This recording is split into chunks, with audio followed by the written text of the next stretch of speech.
Well, Ronnie, what an incredible match. You looked down and out at 5-1, but you pulled off an amazing comeback. Just how proud are you of that win? Yeah, no, really, really happy, to finally, get over the line. Still a bit disappointed with the way I started. I was making so many mistakes, making it easy for Kyron.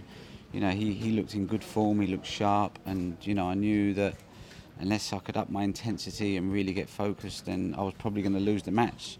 I never stopped believing, and I never stopped trying to get into that place where you can play some brilliant snooker, but it just didn't seem like it was there tonight for whatever reason.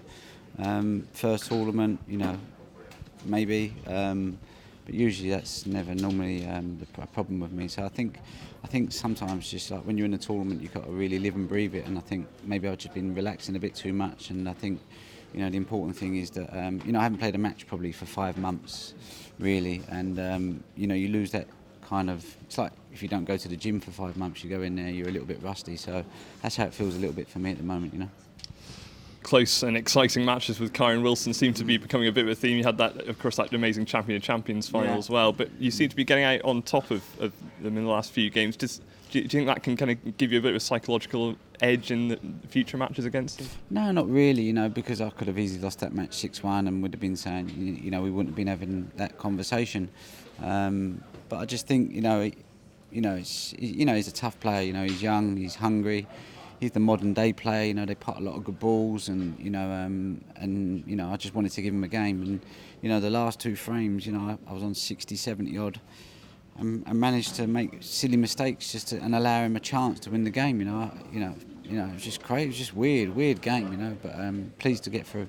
Yeah, when you made those mistakes in the last couple of frames, there were a couple of signs of frustration. Was that just because you kind of thought that it was in your grasp? Yeah, because all I had to do was pot the black. I didn't have to do anything. If I just pot the black and screw back, he shakes my hand. And twice I've managed to make ridiculous mistakes. But I think that's just, I got caught up in the moment. The adrenaline was pumping, so you do silly things sometimes.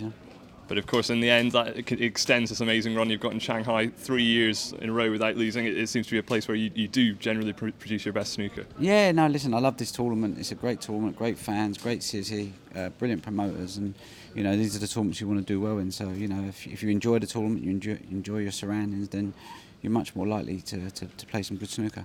And just finally, Neil Robertson up next in the semi-finals. He's been playing some great stuff this week. That'll be a brilliant occasion. Yeah, I mean, Neil's a fantastic player. Last year had a brilliant season. He's rediscovered that momentum, and he's always one of the favourites to win the tournament. So it'll feel like a final. Probably me and Neil playing in the semis.